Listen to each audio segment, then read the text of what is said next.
What is up, guys? Zach Ginn here, and in today's video, we're going to break down exactly how to find hot deals, motivated sellers. Honestly, between you and me, I'm just going to help you today how to find sellers and people that want to sell their property for deep discounts so you can make real estate wholesaling profits and deals. Because remember, in wholesaling real estate, we look for somebody who wants to sell their property due to a motivation, them being a motivated seller. Then from there, we go and sell that deal to a cash buyer, rich landlord, flipper, and we make $20,000, $30,000, $40,000, $50,000 checks. Heck, I've done $100,000 plus deals. So that's what I'm here to teach you guys today. That's what I'm ready to do. Let's get it, guys. But before we get it down, before we break everything down today, do me a huge favor, guys. Smash that like button and subscribe. Basically, just get the most free value from me. Smash that like button and subscribe, and let's break down exactly how to find these motivated sellers, how to all break it down. I'm excited about that today. So before we get into it, guys, smash that like button and let's get into it, guys. But before we get into it, guys, I'm always jacked up to teach you guys real estate wholesaling, exactly how to get started in this business. But unfortunately, not a lot of you guys out here, you're sleeping on me, and you got to wake up. So let's get it, guys. Woo!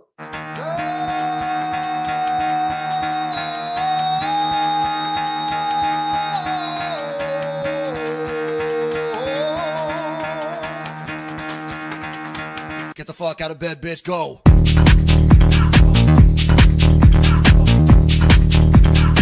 Get up, and then they got go.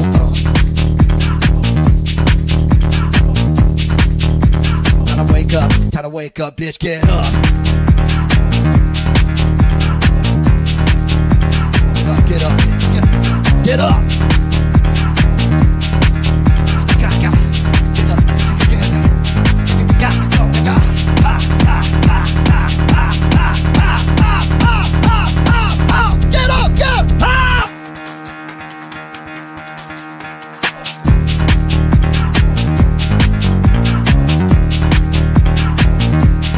Gosh, woo!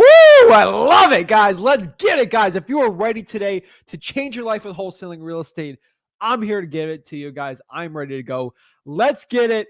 Let's go. Come from the intro. Stay for the content. I appreciate it, guys. We're here to teach real estate wholesaling absolutely for free. If you're ready to go, let's get it going. Let's not waste any time. So let's look at the thumbnail here. We're going to teach you exactly how to find the hottest real estate wholesaling deals in your market today. I'm excited for that. I'm telling you, I don't care how saturated market is. There is deals in your local market. We're here to teach you it. A little harder for like New York City and stuff, but outside New York, LA, Chicago, there's no excuse not to be doing deals. I mean, I know people in San Francisco making 7 figures a year in wholesaling. So let's break it down. Let's teach exactly how to get some deals, and let's break it down. I'm excited for this one, guys. Let's get it. I'm telling you, this is information you got to pay thousands and thousands of dollars for, and we're leaking it out all for free. So let's break it down. So number one, we got to understand this when we get into real estate wholesaling. We're going really deep in the fundamentals here. If you ever played basketball in elementary school, I always had this coach. He's like, the fundamentals. He was like 78 years old. The fundamentals. And I feel like I'm that man now, just teaching about wholesaling, about the fundamentals, the layup. And this is the layup of wholesaling, I like to say. So what is a motivated seller? This is going to be really important for us to understand in wholesaling real estate. This is one of the key building blocks. Not going to say fundamentals, but yeah, it's one of the key things we have to understand. And this is what we're going to focus all about today, is finding the people that want to sell the property. So what is a motivated seller? You hear me guys say this a lot. A motivated seller is basically somebody, an owner of a piece of property, due to any circumstance that's going on, divorce, maybe they got a bad rental properties, anything really, they're seeking to get rid of the property quickly and conveniently. Did I say cash offer? No, I did not. A motivated seller is somebody who just wants to get rid of the property quickly and conveniently. What we like to match ourselves with as wholesalers, a cash offer, because cash is quick and it's very convenient, usually for a discount. Because I tell you right now, I used to say a motivated seller is only someone who just wanted to get rid of a property for cash. I have, throughout my 5 years of real estate investing experience, after doing so many subject to deals, so many creative financing, there's other ways around this too, but specifically for wholesaling, most of it's going to be winning cash offers and sales. And that's something you really got to understand, that they are not here for the cash. I mean, the cash is cool, but they're here for what the cash provides. It's quick and convenient and easy. And usually, most likely, what we care about the most is they are looking to sell for a deep discount. And we make money in between that. And that's the most important part. So what I have found in my experience after making millions and millions of dollars running a 7-figure wholesaling operation, and usually this is what I can condense it to, is after doing thousands and thousands of deals, over 1,000, not thousands, but almost 2,000, but thousands of deals, thousands of motivated sellers, I have really found for most around the country, doing multiple virtual wholesaling markets too, that most of these deals, most of these motivated sellers, the ARV on these houses are going to be around $250,000 or below. What's an ARV if you're brand new? An ARV is your after repair value. If you ever watched a house flipping show on like HGTV or something like that, it's like the nice, beautiful realtor type house. And the ARVs are usually 250,000 or below. There's wholesaling deals with over 300. The biggest wholesaling ARV house I've done is like $2 million, but like those are crazy multifamily deals. Like we've done those before, but for single family properties, usually 250,000 is most of them. We did a really big deal where the ARV was like 400,000 on the house, and we sold it for 350, and we locked it up for like 220, and that was a great deal for us. But like, so there are deals over that 250,000 ARV. Just understand that most of them, over 80-90%, are going to be under this, and that's when you're looking for lists in your market. You want to look at your medium price point in your real estate market. You want to be below that. So, for example, if I do any city in the United States, like if I did Nashville, Tennessee, maybe the ARV in that market is going to be 350, 360. Do another market might be 280, right? We want to be below that. That's really where we see most motivated sellers. So this is a fluid list. It could change. Motivated sellers usually I've seen they want to sell under 30 days. So 30 to 45 days is really their criteria they want to sell the property for. And usually the house needs a lot of repairs. And the simplest way I can explain it is the house is just ugly. It's just an ugly house. Most people with no wholesaling experience will know what I say. Like you go to a house like this, an ugly looking house, right? It's got mold. It looks disgusting. It looks grody. It looks nasty. Just bad, right? Or it's outdated to a point. That is what ugly is. And really, it's the best way I can really describe it. It's just an ugly looking house. That's mostly my experience, like especially when it comes to motivated sellers. So the real question we have to ask ourselves here is, how do we find motivated sellers? And that's a great question. What I have found in my experience, and this is honestly what I could tell you, is to find a motivated seller, you have to poll, aka create a list of potential people looking to sell the property, of potential motivated sellers.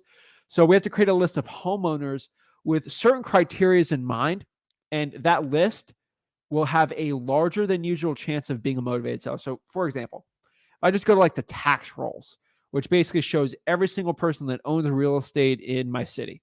Might be 300,000 like homeowners in my city, right? If I call the entire list, how many of those people are going to be motivated? Probably a lot, right? But the problem is I would probably have to call 15, 20, 30,000 people to get one deal. Now, if I pull a list with a certain criteria on it, maybe someone is behind on their taxes, for example, I can cut that down to like not 1 out of 20,000 or 1 out of 30, like 1 out of like 5,000 or 1 out of 3,000 for texting or something is going to be a deal. And that it's 10x better. Like, oh my gosh, you take that all day, right? And honestly, like that's what I'm saying. When you find a list, create a list, you're not going to make it like guaranteed to get a deal, but you just make the percentage of you finding a deal and getting a deal a lot better with that. So just keep that in mind when I say that. But yeah, you have to create a list. And how do you pull the list? How do you actually like start creating that list? For my personal experience over here, I found that, these lists, clicking buttons all today. These lists can be pulled from basically free government or paid real estate software lists. So you can pull this list for free from the local government. I'll show you exactly how to do that today, or from paid real estate softwares. And in my personal opinion, that like there's a difference between the two, but like nothing stark. So I have seen, and this is a really important thing that I'm just trying to get to the people that are brand new so they understand it, because once you have this limiting belief in your mind, you're going to lose out on a bunch of deals. But the cost of the list doesn't matter. The amount of money you've spent on a list doesn't make it better or worse. More often than not, these free lists are better and have better quality and a better chance of getting a deal. So maybe a government list, maybe I get a deal out of calling 500, like drawing for dollars, for example, which is technically a free list to a point, which isn't, but like drawing for dollars, I might need to call 400, 300, 500 of those to get a deal, versus if I do a high equity list, I might have to call like 4,000, right? So more often than not, free lists are actually better. And there's a reason why. Free lists are way harder to pull and they're a lot more difficult to pull. But here's the cool thing. Your seller is not going to give 2 cents. Like, they're not going to care if you paid for the list or not. They honestly don't care. And to a point in wholesaling, your seller's not going to care at all if you have like $5 billion or 200,000, as long as the price is fine. Like, so you have to understand that to a point too. Your seller's not going to care about your age, not like, it doesn't care how tall you are, what gender you are. Like, your seller's not going to care. At the end of the day, money talks, and that's going to be the most important. And your cash buyer's money, so you're good to go. So free lists are a lot harder to pull, but they get a lot better quality data. And that's because it's harder to pull that list. You know, it's kind of like supply and demand, right? It's a lot easier to obtain this, so it's less valuable to a point because more people are pulling it, making the list more saturated. So what are the free lists? So I'm going to do the free list because most people watching me, most people starting out in wholesaling, most people in wholesaling don't have the money to go pay for a list. And honestly, like, once you start doing some deals, then you should probably use some paid softwares. I always tell everyone to do that. I'm the guy that tells you do everything for free. I mean, right here, freewholesaling.com on the bottom right here, I literally teach wholesaling real estate for free. The only reason why it's freewholesaling.com, not wholesaling.com, is because wholesaling.com got taken.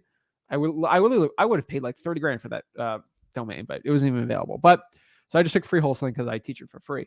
So if you want to go to freewholesaling.com, I teach everything for free. The thing is, I think wholesaling education should be free, but obviously the cost to obtain the software, the information from it, you got to pay for it because it costs money to obtain that list. So I'm all for paying for a list if you have it in your budget, but don't make, I don't have money, that's why I can't get into wholesaling. That's the worst excuse I can get from anybody. So that's why I literally break it down in here. So these are the free lists for the people that don't have money to spend on marketing. That's fine, right? So what are the top free lists? These are going to be government lists, which are water shut off. So a government list is basically a list you can pull from the local government. The government actually has it in their database. You just got to pull it from their database and use it. It's very difficult the way a lot of real estate coaches try to explain it. And it's really simple, guys. At freewholesaling.com, I break down the entire process. But the top free list I found to find motivated sellers to stress properties are going to be your water shutoffs. This is going to be a list of people that have their water shut off on their house or property. If there's like an emergency order or something, due to the panoramic going on, the only way I can really say that keyword without getting this whole YouTube channel out of here. So water shutoffs, you don't pay your water bill, they shut the water off. I mean, I never really lived in a house without water. Like I've gone camping, I guess. But if you can only imagine living in a house without the toilet running, taking showers, cooking food with water, it's not good. So probably a chance that someone just wants to sell the property, right? Or there's no one living in the house. So the next one's the fire damage property house. So if it's a list you can actually pull from so you get the water shut off list from your utility company or a public company. Private, you can't get that list. Your fire damage property list is just going to be a list of properties that went ablaze, went on fire, and properties charred to a crisp. You're not going to want to live in that house, and people just want to get rid of it quick. They get insurance checks. Great list. I love the fire damage property list. You get that from your local firehouse or the fire department. Harder list to obtain, but if you're watching this, you can do it. Like, I pull it all the time. Next, here's tax liens.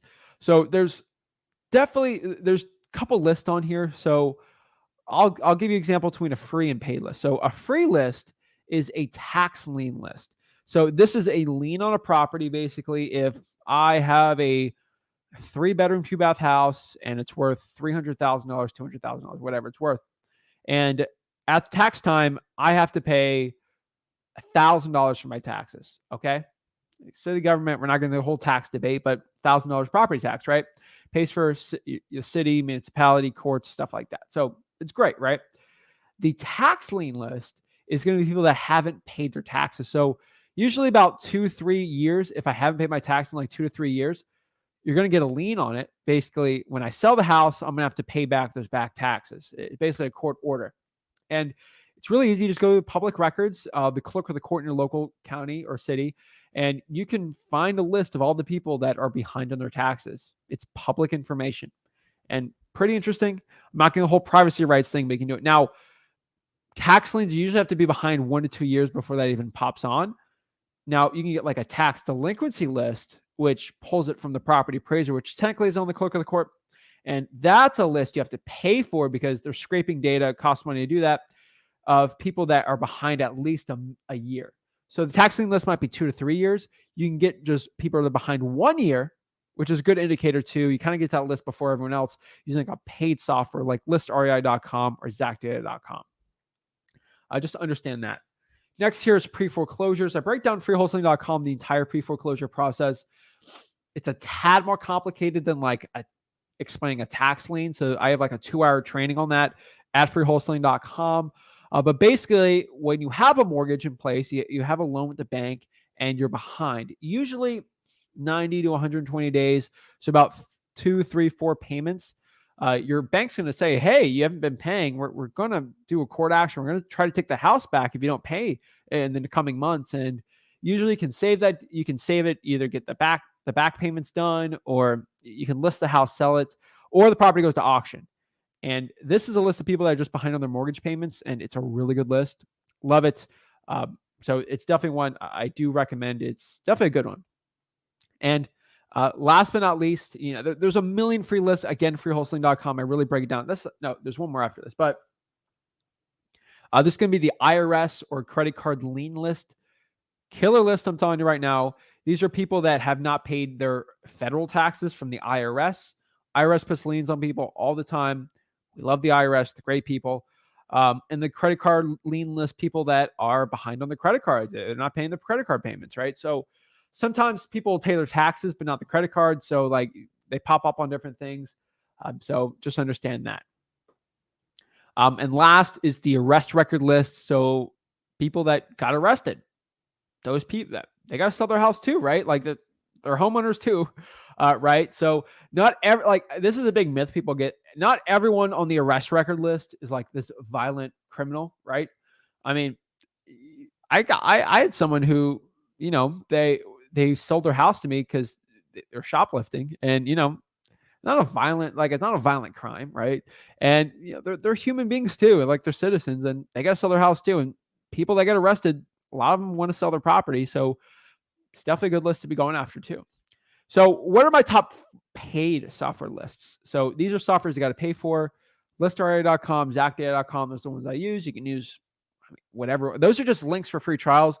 Use whatever one you use. Like, I don't care at the end of the day. Like, I make my money literally wholesaling real estate. So those are just free stuff for you guys to use. But my top free paid software lists, these are going to be the vacants. So usually vacant or absentee owner, those are very similar.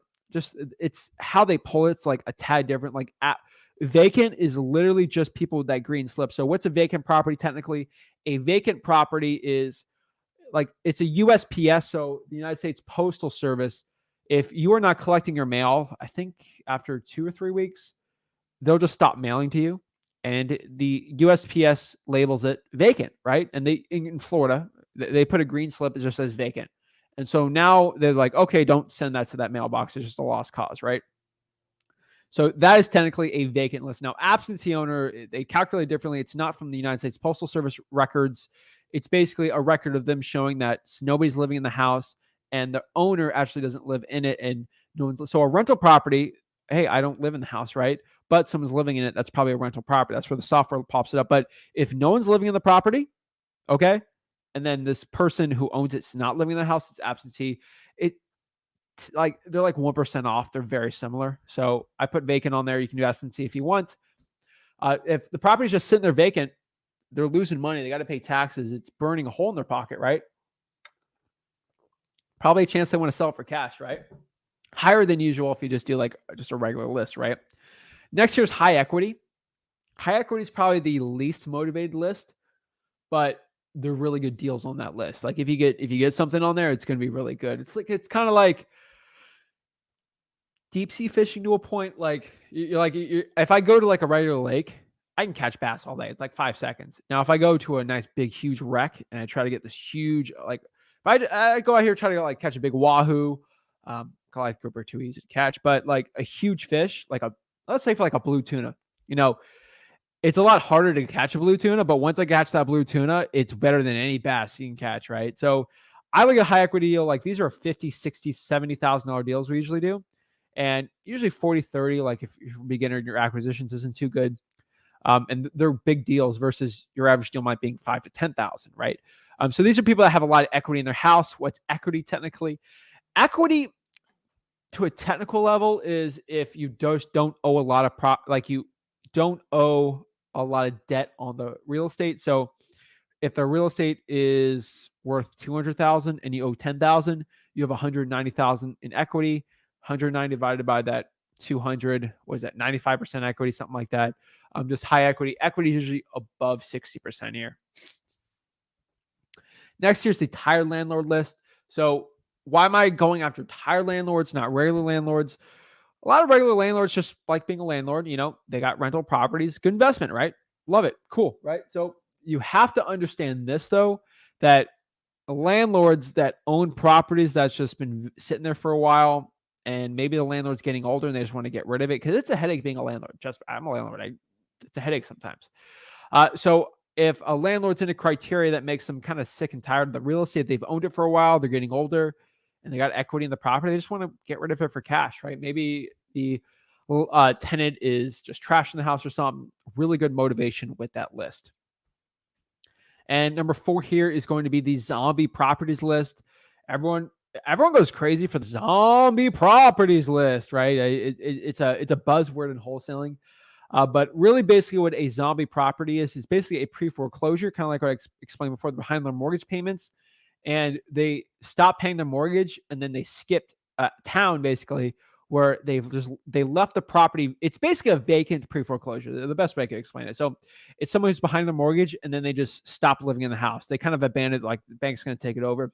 And usually you can help these sellers out and you can make money doing it. So zombie properties are great. Kind of a hard list to pull by yourself. So the zombie properties is really cool.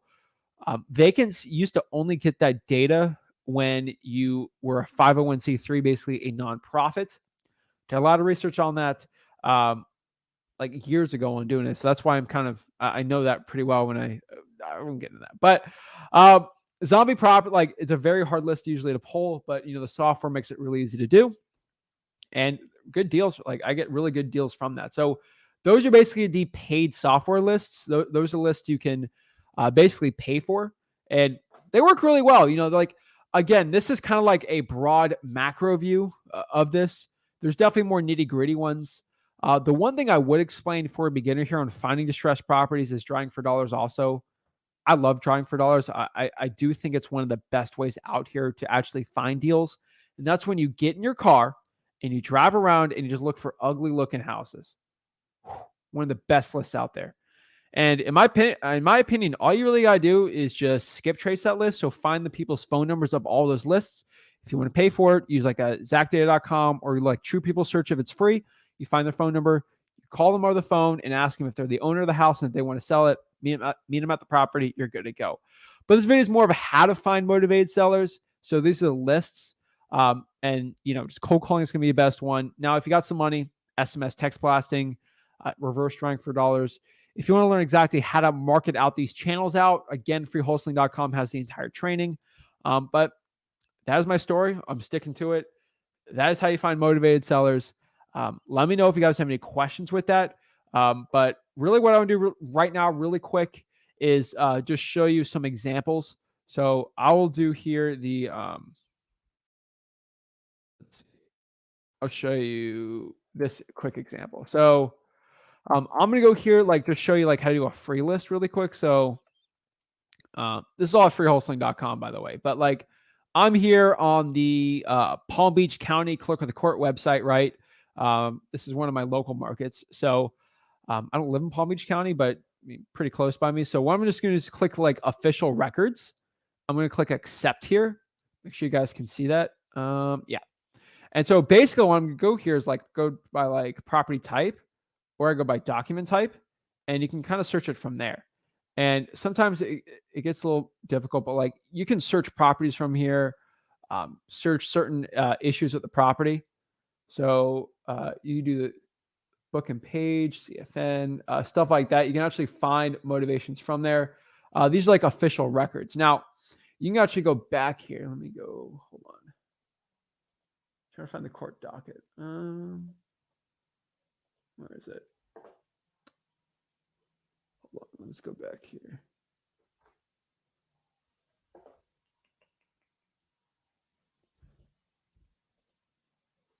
Search court records. So if you search court records, it'll pop up other dockets too. So is this popping up?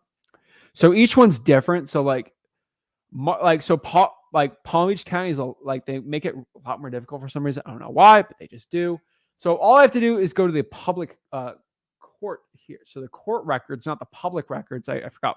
Palm Beach switched their website again. So just great. So I'll go by here to like the court type and then case type. So literally search here, admin, appeal, criminal, domestic, felony, right? Misdemeanors, traffic, small claims. I can kind of go by the court. So like I'll go to like small claims, for example, and then I can go by like claims on this. I can do all, and then case type won't pop up. So I got to switch it up to county civil, and then I can kind of like here's another really good one, like eviction with damages is a really good list. So eviction non-monetary, for example, like that's a really good, like, I can't go into a 10-hour video on this, but like what I'm telling you is like, if I go to the county civil here, eviction with damages, like over $2,500 in damages. And let's say it began 01/01/2022. If I search that, probably nothing crazy here, but like if I go back here and do 1 row per column,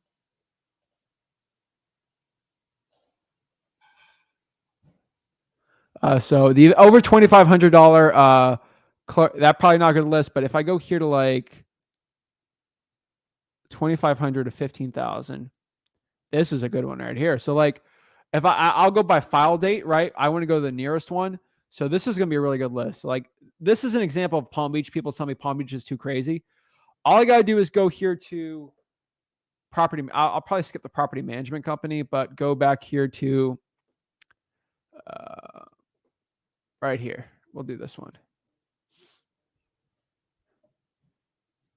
So I'm going here. This is another property management. So I'm just going to skip that. I just want to get actual mom and pop people. Usually it's companies though that you just understand. So like Safran Holdings, I can go look up who owns that one. It's Safran Holdings. Usually these are bigger landlords. So we only want to find like the mom and pop ones. That might be a good one, right?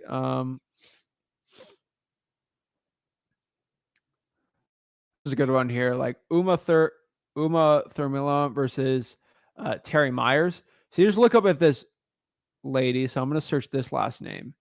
Let me find out who's the petitioner. So I go here and I like to see, where is it?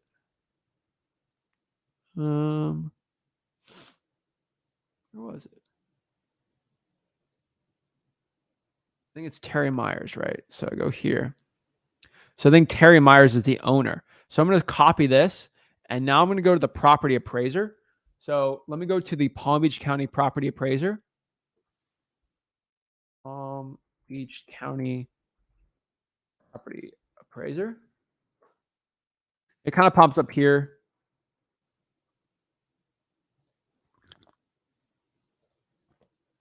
What's up? Let me share my screen here. Right here.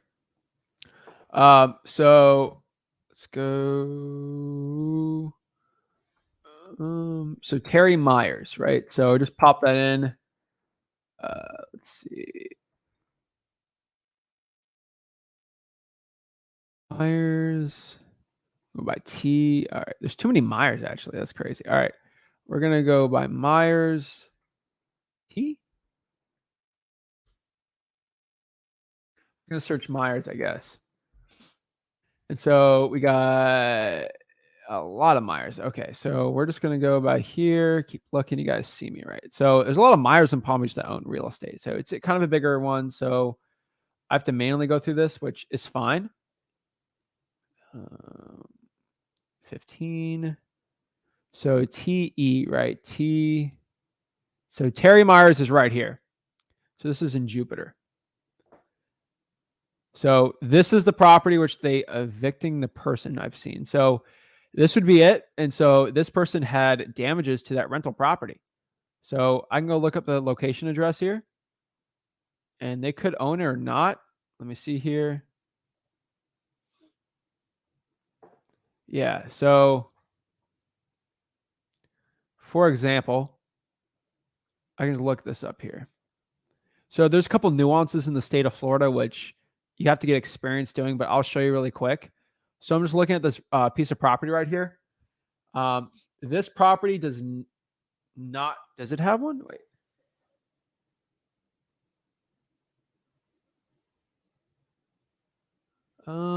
Looks like it has a homestead on it, so maybe it's not, but recently got bought. So I can go here. County civil. So let's just make sure again. So let me see this.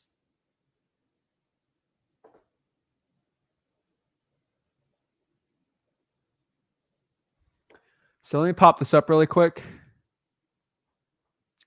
So again, so I'm taking my sweet time doing this, like showing you how to do like these really crazy lists. So for example, here, I just popped up, hold on.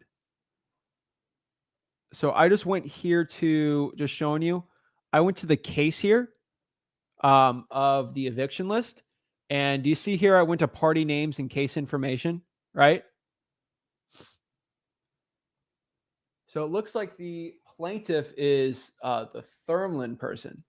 So if I go here to dockets and I go here to complaint, and then I go here and look up the actual thing on here, it'll pop up the address and I can actually get information from it. So for example, here's the court document where it kind of like shows that Terry Myers. So it says here, plaintiff, the owner of 2620 Sandy K in West Palm, is saying that the agreement was $2,500 and there's damages on it. Damages are not exceeding on this property. So that means this is a property that might be motivated, right? And the management company might not be a good one, but like I'm looking here, look in your local market, or if you're doing like a niche list, it's the court's showing that, hey, this person did damage to the property for this much. Like that might be a good deal, right? And then there's other ones, there's probates, pull it out, but like that's how you go to the clerk of the court and actually find it and look at it. Pretty good. And then like if I wanted to pay for a list or something, I would go here to like listri.com. So I'll just show you really quick, like an example how to use that. Oh, that's basically just PropStream. So share my screen. So let's do like, I don't know. What's a state we can do? Let's do Las Vegas, right? So go to Las Vegas, and remember it's like very manual the way I did that, but like I can go to like a quick list choice here. Go by like senior citizens, vacant, tired landlords, right? If I want to get like a similar list or something, I can just go by tired landlords, and then it pops that up, and then we can kind of get in the nitty gritty. MLS status, make sure we're not dealing with properties that are on market. Ownership information. Guys, all my valuation. So we went under the median. So I don't want it to be over 400K, the value. So we're going to get under 400K. Like I can really get a nitty gritty on this list and actually get some decent deals from it. So that's how I do it, guys. My whole explanation on like how to pull PropStream lists. You use like ZachData.com. That's another service. I just picked PropStream just because I don't know, it's already up. Yeah, I was talking about zombie property. So like you just quick list and it hits zombie properties good. Zach Data works too. Like they're all good. But honestly, at the end of the day, guys, like all the information you need to go pull these deals and do really good in wholesaling real estate, it's at your fingertips. I show you how to do it for free, show you how to do it for paid. All the information's at freewholesaling.com. So the real question is, why aren't you taking action? And I feel like the most important part. So let's do it. So let's see what questions we got here and see how I can help. Questions pertaining to kind of the live we just said here. Let's see here. Fellow Floridian was up.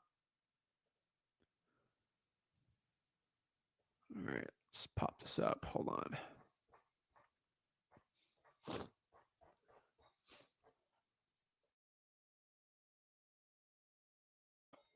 All righty. All right, let's get some questions up here. Mr. Worldwide. Love it. Love it. Let's get pumped. Alrighty, let's see here. So Serene Sound says, what if there are no wholesalers or cash buyers in my market? What's the very first step to get into virtual wholesaling? So most likely there's a cash buyer in your market. You can pull cash buyers pretty easy on like PropStream. I can show you, for example, you just let me know the market. I can go look it up really quick.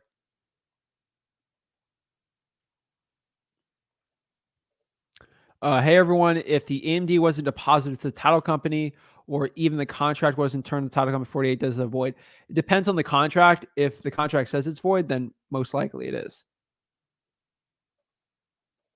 How is everyone calling and text blasting multiple numbers in a day? I use PropStream to find the properties, but the time I skip trace them and get all the it takes me 5 minutes per property. So I don't know what you're doing here. If you want to text like and call, so for example, like you can use like ZachData.com for texting, right? Like that's a texting platform you can use. And for calling, you can use like a dialer. Like that's a link for a dialer you can use. Like I got the links for it all if you want, but like honestly, all you got to do is use like a dialer. I like Mojo too. Like everyone poops on like Mojo. I started out doing Mojo dialer and it worked really well for me. So you can use a dialer, a text blasting software. The software makes it easier to do. And just text. You're probably overthinking it. Like most of the time, you're overthinking it when you're doing it. Let's go. I love it. Got under. Oh my gosh. Solarange. Oh my gosh. Just got a house under contract today. Ready to wholesale it. Woo! Love that. Awesome. T1 says, do you guys use different mailers other than the ROS postcards to fire damage? So we don't do postcards to fire damage properties. We do it towards high equity. Again, if you want to learn mail, like how to do direct mail the right way, mailingmastery.com, that kind of that shows us the exact scripts I use, stuff like that. We are basically exclusively doing ROS mailers now. We do honestly, we do a lot, but between you, like we're just doing ROS mailers now just because it's working the best for us. We've tried the other ones that open letter and stuff, but like we're just doing the ROS ones. They're working best for us.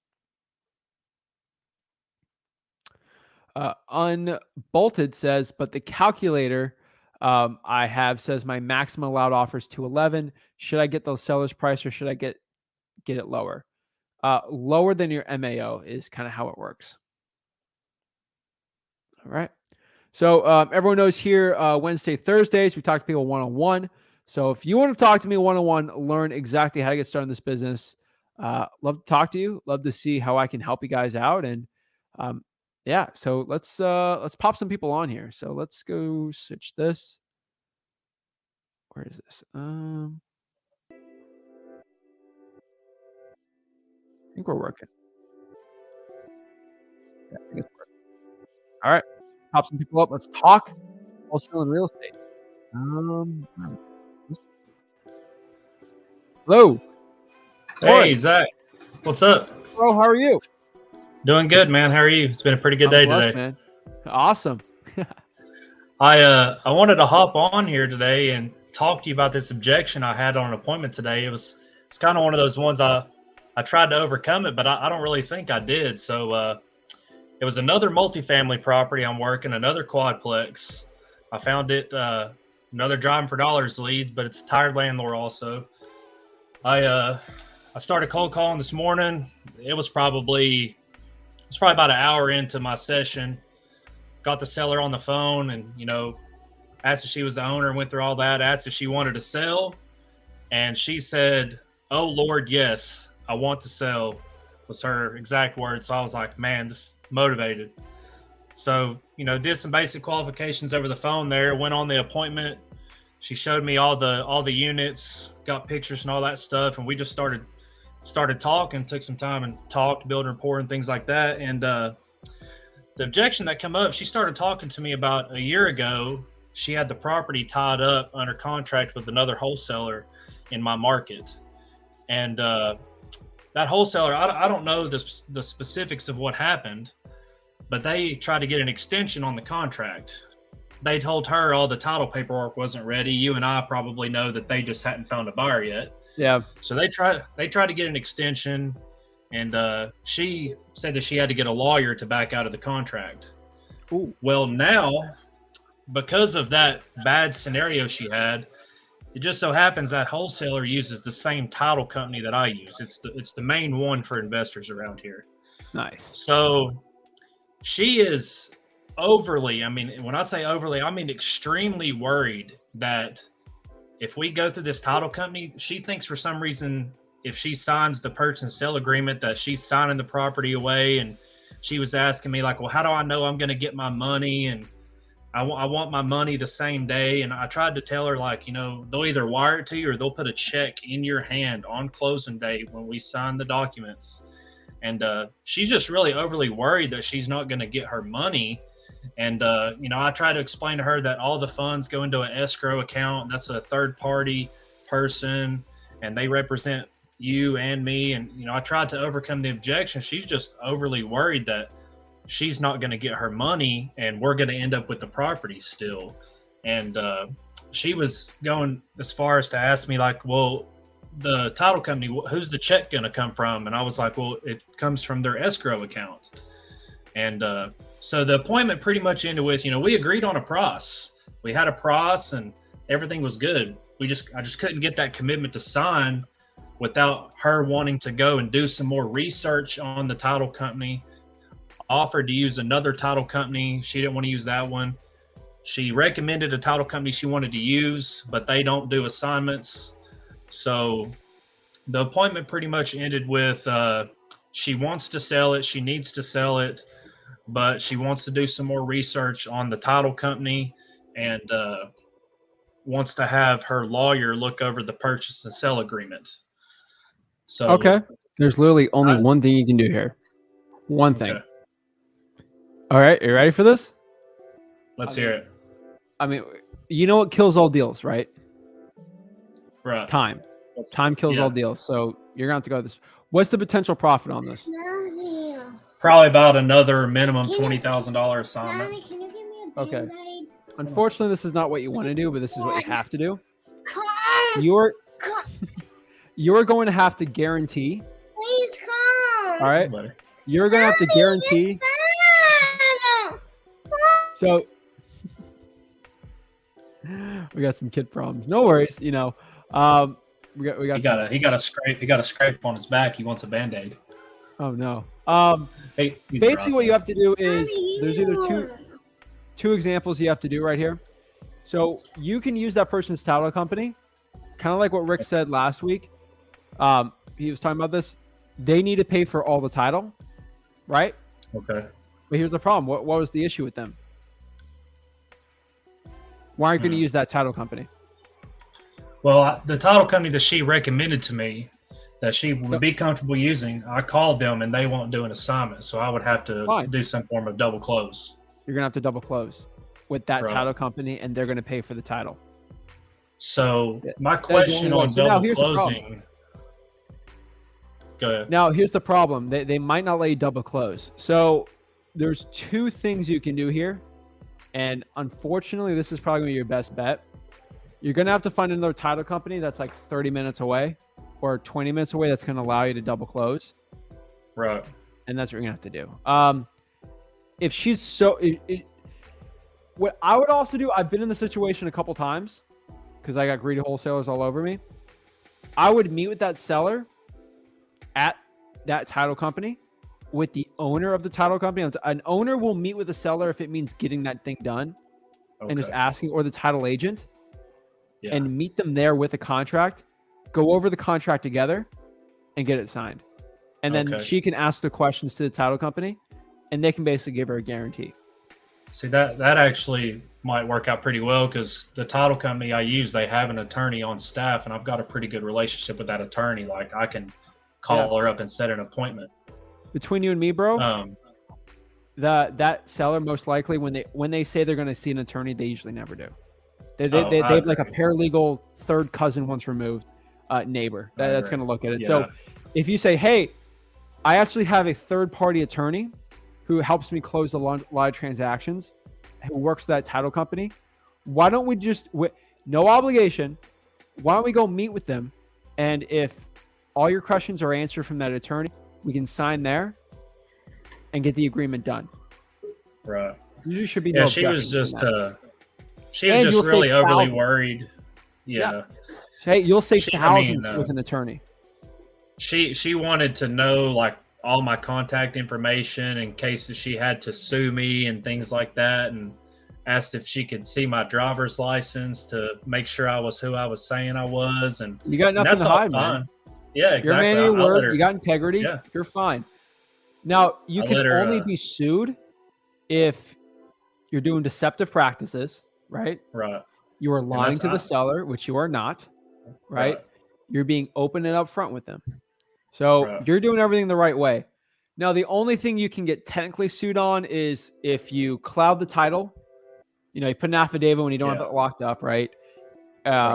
Or if you don't close within that time frame, but we have an inspection period, right? So you should be good within that inspection period to get out of it. But really, you got to close this deal. But you got buyers, man. You've done deals before. So I could sell this deal in probably 2 days because the complex right next door, an out-of-town hedge fund already bought that complex, and they would scoop this one up off just pictures. I'm assuming. Between you and me, man, number one, meet him at the title company, that attorney. I think you'll be fine. That's what I'm going to try. I told her that I'll give her a call back on Friday, so I'm going to call her back. I got another appointment set tomorrow, and I'll just go ahead and share to the stream, man. Driving for dollars and cold calling is killer. I mean, that list, I just skip traced probably 700 driving for dollars leads last night. I called for an hour today, got 2 follow-ups, an appointment for tomorrow, and had that appointment today. And I'm pretty sure the appointment tomorrow will be a deal. And I feel pretty good about this deal today. I mean, and I spent, I think, $150 skip tracing it and probably $50 in gas to get all that. I know.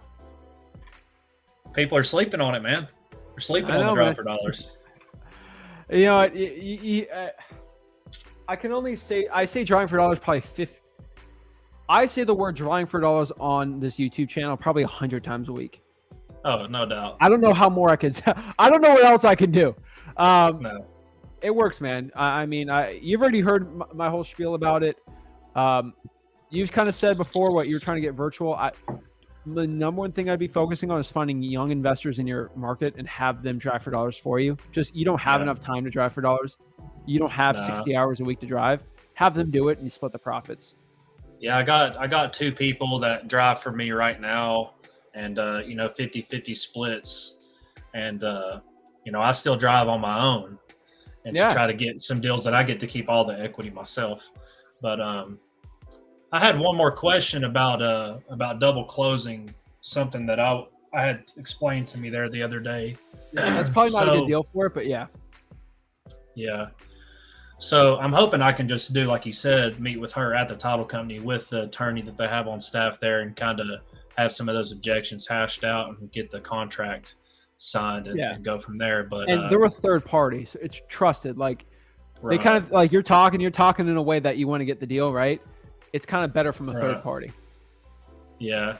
She was just really overly concerned. I mean, when I was walking around the property, I noticed she was sitting there like recording me. Like she was really overly concerned, and that's fine. I understand. She got done really dirty by another wholesaler. There's nothing wrong with what you're doing, right? Like that other wholesaler just like didn't even tell her and brought like 15 inspectors and buyers out and started knocking on all the tenants' doors and telling the tenants like, hey, we need to inspect the property. Your landlord's selling the property, blah, blah, blah. And she got done really wrong. And I tried to just tell her like, we're not going to have those problems. And I explained to her, I was like, she's an older woman. And I was like, ma'am, I want you to feel safe for one and feel secure and like this transaction is going to go over smoothly. And I'm not going to move forward if you don't feel like that's the case, because you being an older person, I could get in trouble if you feel like I did wrong to you. And I'm not going to go down that road. You technically can. So I'll give you this thing. If someone felt like they got wrong, but you were completely upfront with everyone, you're good. Now, if you lied and all this deceit, you're good.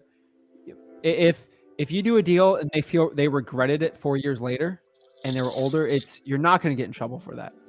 Now, if you were deceitful, you were not upfront, you're not ethical in it, of course you will. Just understand that, like, again, you have a lot more rights when you're older selling a property, but it's not like, hey, I'm older, I can just renege out of anything I want, right? Yeah. You can't. But just understand that. Yeah, I mean, other than that, it was a good appointment. Like, walking through the units, the negotiation on the price, I started out at 155,000. She came back and said the lowest I can go is 170, and I thought about it, and I was kind of wanting to try to get in at around 170, which is why I started at 150. And I told her I would do the 170,000 all cash, and we would cover the closing costs and things like that. And then we started getting into the objections.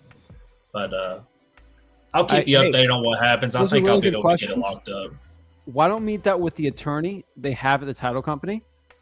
Don't say it's your attorney. There's a really good attorney that closes a lot of real estate.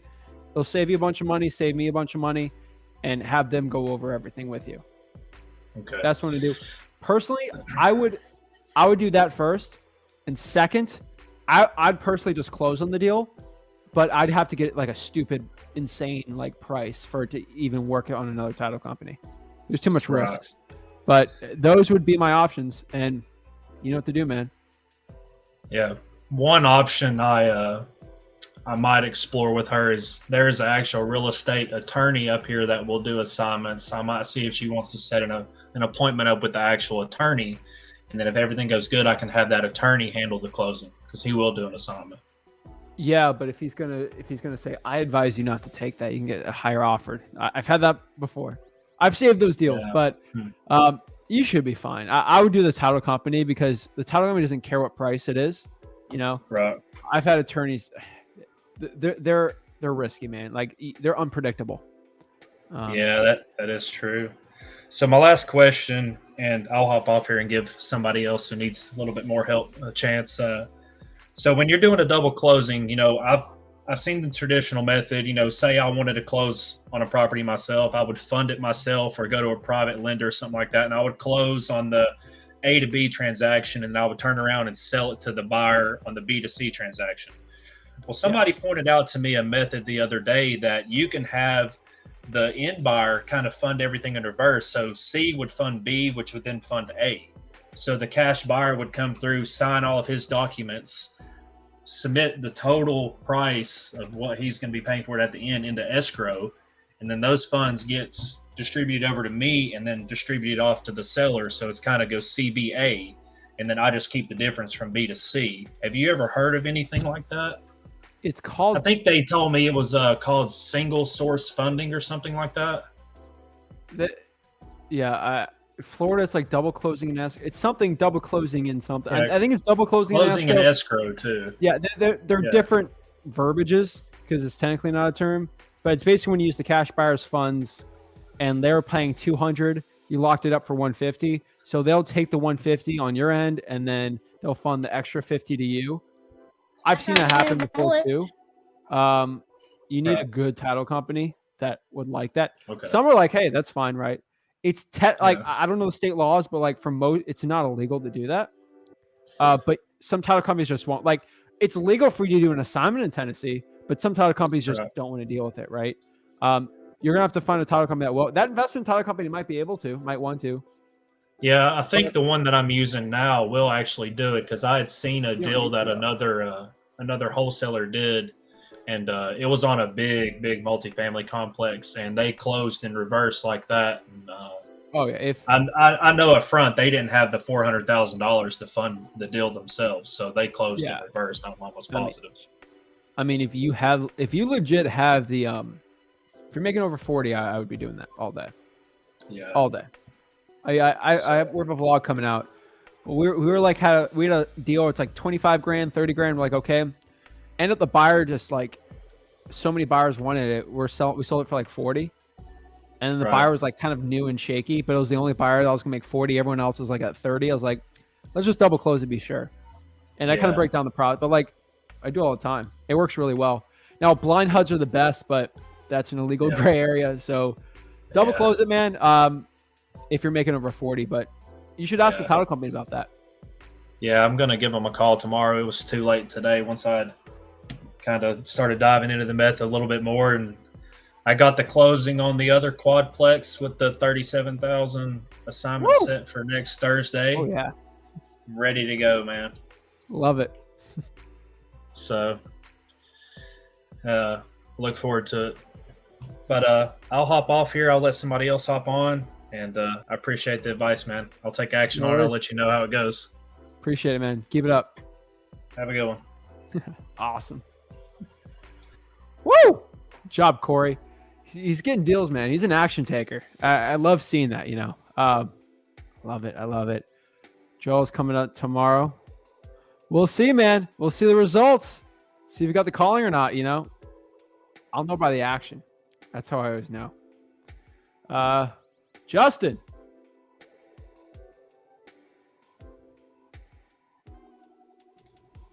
Yo, Zach, what's up, man? What's up, man? Nice to finally meet you. Yeah, man. Awesome, man. What's up? Just I'm in that beginner stage. You know, I'm not exactly at Corey's level yet, but I've been learning for like a month and a half now, and Tennessee? yeah, Chattanooga. Tennessee. Okay. Yeah, and so basically just driving for dollars, and this is my first week off from work, so I get to stay home and actually like work on stuff. I work about like 60, 70 hours a week at my job, so it's like a lot of time that I can't really focus on wholesaling just yet. Okay. So yeah, basically, my big question for you is like how I should prioritize my time because of that. Okay. How much free time you got? I got Saturday, Sundays usually, and that's Okay. pretty much Why are you it. free today? Surgery. I just had surgery on Monday. Ooh, jeez, man. Yeah. You doing better? A little bit, yeah. Okay. All right. Blessings for you. Hopefully you're doing good there. Okay. So honestly, like the weekend warrior type thing, it comes down to driving for dollars and cold calling in reverse order. Cold calling on Sundays sucks. Saturdays kind of better. So I would drive for dollars on Sundays and then cold call Saturdays. That's going to be your best bet. And it's kind of a weird order, but Saturdays is going to be the best. Okay. And if you want to find out where to drive for dollars, you're in Chattanooga. I'm not going to mention names. I know 4 wholesalers in Chattanooga, and some of them are very public about what they do in Chattanooga, which means their zip codes they do deals on are very public. I would implore you. You found me on TikTok, right? Yeah. You probably know a thing or two about the internet. So you figure out what their companies are and figure out who their cash buyers are. It'll be very easy to find their cash buyers, find out where they're doing their deals, and reverse that.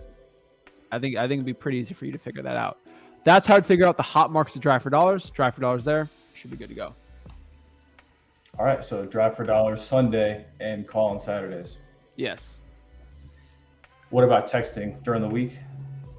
Yeah, you can do 2 to 7 is usually the best, but I know it's Okay. kind of harder to do that.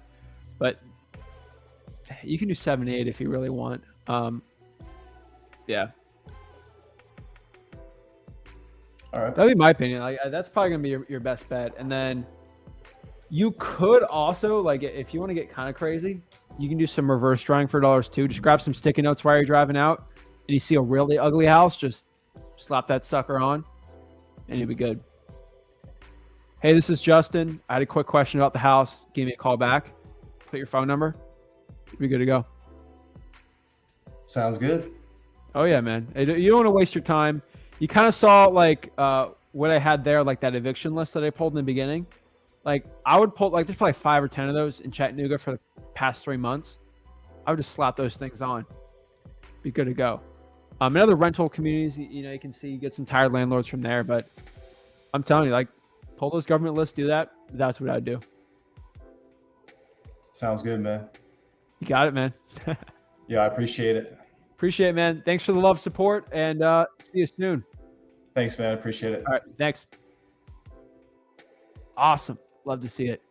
Yeah, guys. I remember a lot. Like, y'all think I don't remember y'all. I remember, like, most of y'all, like, if you put a name and a face, I remember the comments. Even if it was, like, comments for, like, months. Like, I remember Justin said a comment, like, 3 weeks ago. He saw me on TikTok. And I still remember that. It's a gift and a curse, the identic memory thing. But I remember most of y'all. And especially you come on the lives, like, I definitely remember you. So, Hector. Yo.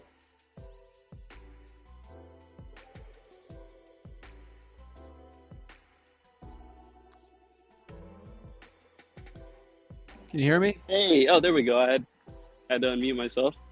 What's up, man? Hey, first time. Yeah, thanks for having me on. Nice meeting you, man. Where are you calling from? Central Valley, California. Oh, yeah. You know Yeah. Fresno?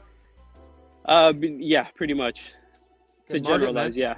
yeah. Well, you know, I'm a newbie, so just starting out. I think I'm 2.5 weeks in every single day. You know, I have a 9 to 5, so I'm kind of limited to time, but yeah, consistent with it. I had a question though. I have some leads coming in now, and the only thing I'm struggling with is, I guess, finding the right words to say to get that appointment in person. Okay. So say that one more time. Yeah, okay, so I have some leads they're hot leads. Meaning they meet the 4 pillars, right? But now it's time to sign that contract, but I guess I don't know how to position myself into getting that appointment or agreeing to that appointment while at the same time, you know, qualifying them or preparing them for that scenario of signing it once I'm there. Great question. So it's conditioning the seller. That's basically it. So having a conversation with you, Hector, like, hey, Hector, how's it going? You know, motivation, condition, time frame, price, right? We're going through all that. Okay, well, I mean, the next step we do here is I'm kind of old school. I'm going to go look at the property in person. What's a good time for me to go by the house and see if it's a right fit for me? I got to see if it's a right fit. I'm not saying I want to buy your house, because then you're chasing. Some sellers don't like that. Usually that's not how the sale process will be really good. Right. Oh, you know, Tuesday at whatever. That's how you set it up, right? And then, okay, great. I'll see you there. I'll call you before to make sure. I'm not even conditioning them, right? And so we're set up for, I call them on Tuesday. I'm set up to meet them on Friday, right? Now, Thursday, the day before, now I call them again to make sure they're good for Friday. And just say, hey, Hector, how's it going? Just making sure we're all good for 8 a.m. here on Friday. Hey, I had a quick question about the house. And, hey, you know, how's the stucco on the outside? Or, you know, how old's the painting? Does it need painting? Just a stupid question, right? Something stupid. You always have a house. You're looking at the pictures, right? And then you basically, like, how old's the roof? I can't really see the front, whatever. Also, you know, the way we work is I respect your time. I know you want to respect my time. I just want, before I go out there, I don't want to waste anyone's time. I'm ready to buy this house for cash. Are you ready to sell it? Yes. So, Hector, before I go there, are you ready to make a commitment to see if you're going to give me a yes or no decision on selling the house? I usually just go there once. I don't go there multiple times. Are you ready to make a yes or no decision on selling when I go there tomorrow? I shut up. I'm waiting for you to say yes or no. If you say no, Okay, no problem, Hector. Just give me a call when you're ready to make that decision, and I go meet you there. Or if you say yes, boom, That's it. bro. That's So it. it's pretty simple, right? It's just kind of leading them to that, right? By these questions that are kind of irrelevant. If you with just the ask roof them all and- at once, yeah. it's confusing, man. So it's a process. There's a method to my madness, man. Yeah. I've done it every which way, from scaling a whole team and doing it myself. That is the best approach. Fair enough. Yeah. And that's what I've been, I guess, struggling with. The cold calling, I kind of have it down with qualifying them, and it's just really getting that appointment down, and then from there, securing it, I guess. I'm yeah. telling you, like, Yeah. that's it, man. Yeah. And then, okay, yeah, that pretty much answered it right there. So hopefully I'll have something soon. I'm really hoping All right. on that one. Yeah. Well, let me show you Thank you. this. Yeah. Hector, hold up. Can you see my screen? No. I just see you. All right. Do you see the screen now? Yeah. All right. Right here is the Wholesaling House for Real Facebook group. Someone posted this April 3rd. Martin. What's up, Martin? Shout out to Martin. Martin just did a $38,000 assignment deal. April 3rd in Fresno. All right. Wow. So I'm just letting you know the deals are out there, man. Wow. The deals are out there. There should be no limiting thought in your mind that there's no deals. There is plenty of deals. Hector, there's nothing stopping right now from you doing a $38,000 deal right now. There's nothing stopping you. Take the action. Visualize that, man. This could be you. It will be me. Questions are going to take the action to do it. I think you will. Yeah, 100%, man. Like I said, I'm working on time constraints, but I'm damn consistent with it, man, every single day. So, Brian's on the wall, man. You're in a great market. People are doing big deals. There's a lot of deals out there, man. Plenty of fish for everyone to catch. So you got this, man. I appreciate you, man. You're awesome, dude. Thanks. Appreciate it, Hector. Have a blessed one. You too. 38,000. Come on, man. Let's go. Let's go. Shout out to Martin. I want to give a shout out to Martin. Shout out to him, man. That's really cool. Let me check something on. I don't know if I have it.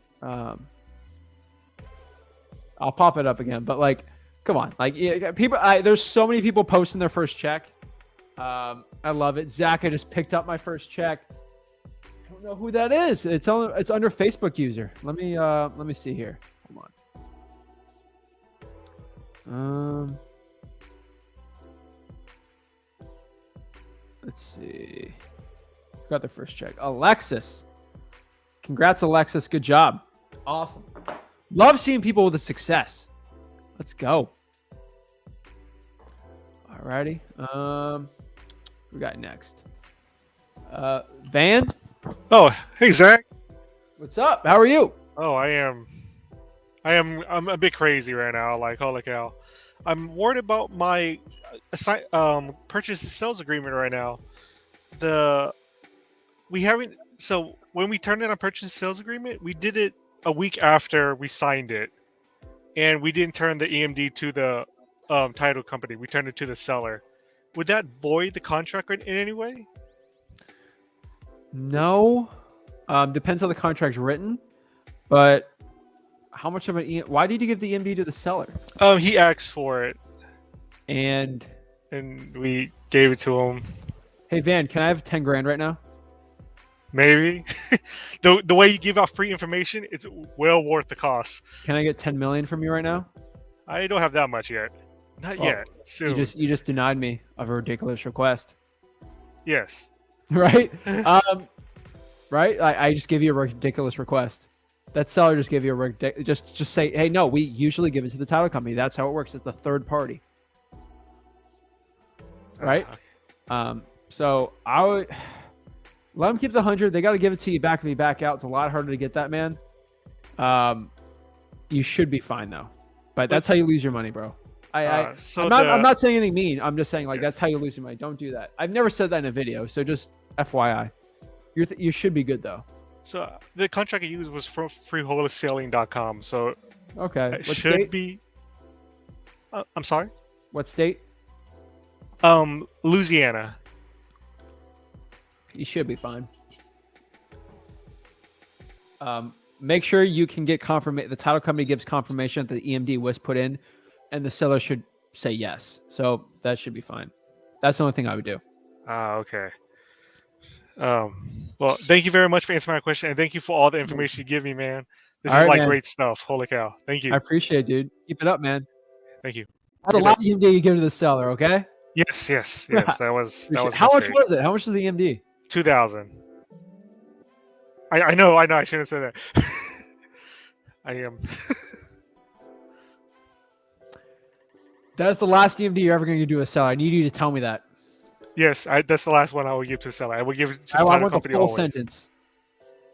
I would never give the EMD to the seller ever again. And who do you give it to? Title company. Okay. Okay, I'm Have a so good one, sorry. man.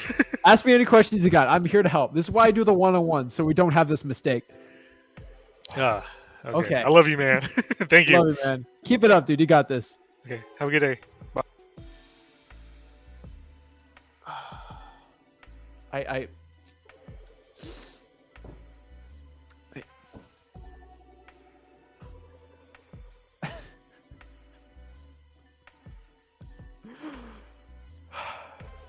I now understand the Joker. I understand. I understand now. I get it. Okay. Let's just regroup from that one. Woo! Alrighty. How many times have I told you guys this? Oh my gosh, do not give it to the seller. Holy moly. All right, whatever. All right, Gabe. Let's talk. What's up, man? What's going on, Zach? Can you hear me? I'm good, man. Good deal, good deal. I'm gonna put you on the spot here. Do you remember me by any chance? Last week, I don't have your face on there. What did you ask last week? About the list. Arrest record? What market are you in? I'm actually in Miami. Yes, right under you. I think I told you virtual, right? You didn't say virtual yet because I never got into the market. What you did give me as far as advice was be a little bit more annoying to get the records that we need. You were trying to get the. No, I had an email about the water. You didn't email me about water shut off for Miami-Dade not being accepted to an emergency order, right? No, but I think I might have verbally said that. Okay. On the live. Okay. Anyhow, I know Miami's it was on your top 10 worst markets. Yes. It just so happens that I live here, so it's kind of where we're starting, learning the hard way. And so far, like we've had the high equity list out here, getting my face slammed in the phones, cold calls, and that's a given. So went into the route of kind of narrowing down exactly who we target, more motivation, so we get better results. And that's where we come into the play of pulling these lists, all the lists that you speak of. And I'm running into a few issues still, even after being a little bit more annoying, a little more persistent. A few questions I have for you would be, I guess, when you're going straight to the county, and let's say you want the code violation, the liens, the probates, do you actually request all that up front at once and then stack it yourself? Or do you kind of do it piece by piece to kind of still not overwhelm them? The more you request, the worse it's going to be. So, did you go to the Miami-Dade clerk of the court? Right. Did you? Yes. And were they not pulling up on there? No, not all of them. I had the probate one doesn't. I mean, with the probate also, like, I didn't know this was a thing, but do you have to go in one by one and kind of get all the information and then look it up on True People Search and then skip trace that? It seems like a very tedious process, which I'm not afraid to get into. I was just wondering if there's a more efficient way of doing it. For skip tracing? No, let's say you pull a list of probates, right? And Yeah. now that you have the list, you have to go into the court docs just to get the address to that property. So then you have to go on True People Search to see who's attached to that property, and then you skip trace that. Well, you don't have to skip trace if you do True People Search, but it's like a 3-step process just to get a name, a number, and an address per lead. And Yeah. over time, that could take a very, very long time. I was curious Yes. if there's okay, so that is the right I approach. told you to do that list because it's hard. Because that Yeah. means the average wholesaler in Miami is not going to do that. Right. So if it was, you just click a button and the magic list pops up, every wholesaler in Miami would do that, and then therefore it'd be a bad list. Yeah. So the only way to make it easier, I have found, there's only one way, and that's to pay a VA and train them. That is the only way I found. Okay. Only way to make a government list easy, and that costs money. So it's a blessing and a curse, man. I mean, that's the truth. 100%. Okay. So if let's say they take longer than I'm just curious now. I'm like weighing the opportunity cost here, but let's say it's taking like longer for the city clerks, longer than 10 days, longer than 2 weeks, longer than 3 weeks, etc., to get all that information to you. I mean, do you think the best use of time is to just go on like PropStream and just kind of pull a paid list? I know they're a little bit more delayed because county gets it right away, whereas PropStream is 30 days later, etc., or even more. But what do you think of the trade-off there? What's a best use of the time with motivation? If I went to the Miami-Dade and the City of Miami water company, the public one, Right. and they kept denying me, I'd get a FOIA request. They should give it to you, and ask for the liens for the utility department. They should give that to you too, in person. Then go to the clerk of the court, in person. And then after that, do your FOIA requests, and then do the arrest records. Make sure there's equity in those deals too. Make sure they own real estate, and then I'd buy a list. I'd probably buy the utility lien list from PropStream. That's probably what I'd do. Okay. And then I would reverse drive for dollars, probably code violations. Okay. Another And thing then I'd buy a list. Yeah. I had, since you brought up code violation, I did have a question on that too. So with Miami, as you know, there's tons of municipalities, and I've been going to kind of them individually because I know you can do county and then you can break it up into municipalities. Yep. So with a lot of the municipalities that I am getting back, they don't really say what the violation is. Does that matter to you at all? Yes. A lot. Right. Because sometimes code will have a, I don't know the technical term for it because they're all different. One of them is just going to be a complaint for the contractor complaint. One is going to just be from structural issues. High grass is great. But some code violations are like stupid, like commercial stuff. And you want to avoid that too. So like a code, like you can be against the code if if like, let's say a restaurant doesn't have the right, the number on the thing, or if there isn't like a disability handicap ramp, that's on a code. That's against code also. So got to be careful. Right. So if you were to go, let's say you're requesting a code violation list and they just send a blank, not a blank list, but a full list of homes with not telling you exactly what that I violation would have is. never done that. I would have requested all open code violations that have tall grass, debris, and structural damage. Oh, okay. You get what you ask for, man. You know. Yeah. Okay. If you ask, Gabe, if you're like, Zach, give me money, and I give you $1, you get what you asked for, right? Right. Right. That's how VAs work. Hey, Zach, give me 1,000. See, that's better, right? Like you're going specifics. Okay. Gotcha. All right. Cool. I won't request a blanket, blanket code violation list anymore. I did have another question about comps, and I think you're the best guy to ask about this because you're so close. So with Miami, you know how there's a lot of illegal add-ons and stuff like that for the bedrooms, just unpermitted work. You know, that's a big thing down here. Oh yeah, man. Do you Big let's thing let's say it's a 2-2, right, on Property Appraiser, but you know it's actually a 4-2 or a 3-2. How are you comping that? Are you comping it as a 2-2 or as Bro, a I've 3-2? wholesaled as 5-2. That was listed as a 2-1, and Sheesh. no one spoke English in the entire house. All the time. I just give it to a cash buyer, let them deal with it. Okay. You won't go to jail for having an unpermitted structure. You just wholesale it and then have them fix it. Have the cash buyer deal with it, not you. You're a wholesaler, not a contractor. But when you're running your numbers, are you looking at it? Did you look at that deal as a I look at it five? as a 2-1, man. Unless the Okay. garage is enclosed, and then you have to take off because the house now longer has a garage in it. Uh-huh. That's the only thing. Okay. And then one last question. Another comp related question. I Yeah. know so I'm kind of exploring other markets as well. Not getting too far from South Florida, but I know as like a multiplier, I know 70% doesn't work anymore. I know you said that as well as Rick. We're between the 80 to 83% range. But my question to you would be, when you're exploring other markets, let's say Hendry County, that's like right next to us, or even some What of these county? Hendry, is it Hendry? That's like literally right next door to Miami-Dade. Or let's go. You got let's go- Monroe and Broward, bro.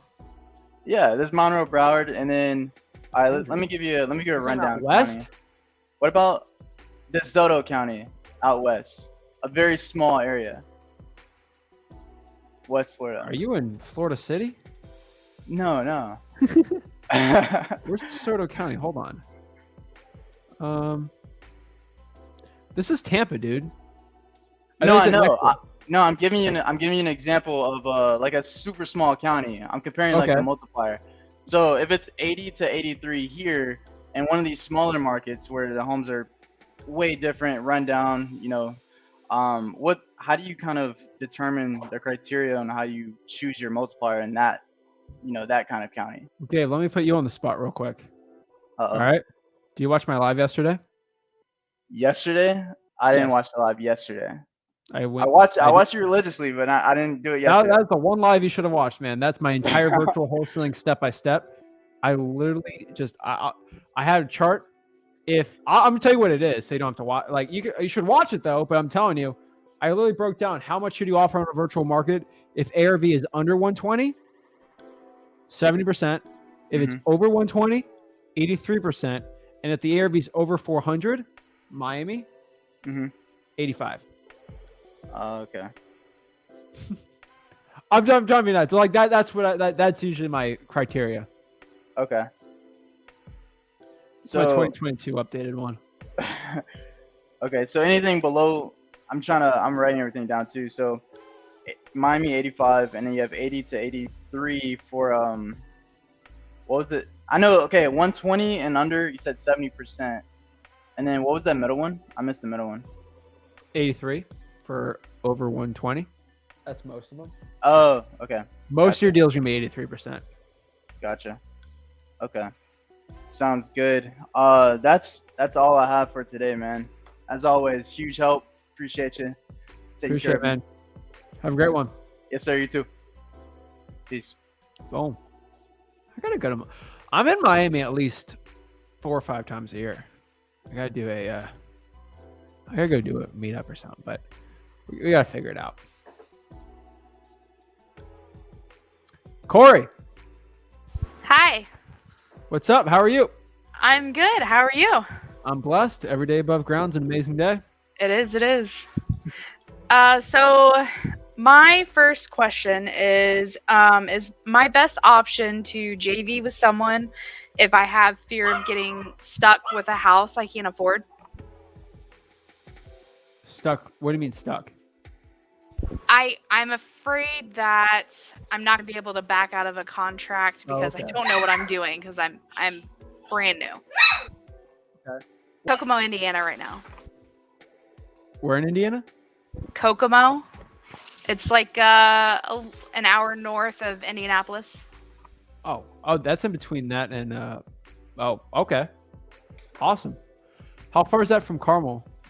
We're about, I would say, 40 minutes from Carmel.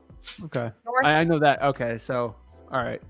I know Fort Wayne's really a good market. So I'm just trying to figure. You're probably in a good market. You know your average ARV is in there? I have no idea. I'm still Okay. looking up all this Well- stuff. Well, let's look it up together here, just so it Okay. can help. There's a reason why I'm asking you. I'm just trying to help. So how do I spell it? Kokomo, Indiana. Why does the Midwest have weird city names? Sorry. It's like the Michigan's song, the worst. boys. Median price, and it says so. Population here is going to be 50. Oh, okay. You're in a decent sized market. Oh my gosh, are you kidding me? Let's go. All right, so you're in luck here. So it says here the average price in your city is going to be 142,000, which is really good. So yeah, that's a great one. Oh, okay, you're by Lafayette. All right, you should have said that. All right. Okay, that's kind of by Purdue. All right, that makes sense. Okay, and then how far are you from Fort Wayne? Okay. Oh, that's great, Mark. Okay, so 142. Your population's good. Yeah, you're gonna have no problem finding cash buyers. That's number one. I want to tell you, you're gonna have no problem finding cash buyers. You probably get Indianapolis cash buyers when they come out there. How you an hour from Indianapolis? Yes. You're gonna be fine. You're gonna find plenty of cash buyers on there, plenty of investment properties there. So you should not worry about finding a cash buyer. If you do what I say on like finding them, you're gonna find them. Your fear of quote unquote getting sued or like someone going after you for not closing. If you have the inspection period, you're fine. Since you're starting out and you're a little more nervous about it, let's give you 45-day inspection period, not 30. I do 30 just because I have my buyers. I do 45 days for you. Okay. And just get out of the deal within that 45 days. Your biggest risk is losing your earnest money deposit. Okay. That's it. And if you leave $100, that's not the end of the world. Yeah, I was watching your videos and you said something about estimate between 500 to 1,000 starting out. You're starting to just do 100 right now. You're starting out. Let's get a couple deals. Do 500, then 1,000, but let's do 100. Okay. And give it to the title company, please. Yeah. Yes, of course. Please, thank you. That Right. I was learning from that as well. So Good. All right, so that should be it on that one. I mean, don't have any fear. Like, you just get out of it with the inspection period, just so you know how to get out of these contracts. The number one thing I'd say, you have to give written, basically written notice to the seller that you're going to get out of the contract. Usually calling them. Make sure you text them or email them also, so you can legally show that you sent them communications that you're out of it with due to your inspection period. You can, and then sell it to the title company, get your earnest money back. You're clean cut. You're good to go. awesome. If it makes you feel any better, Corey, have you bought or sold like real estate in the past, like personal houses or anything? Nope. I have No? not. Okay.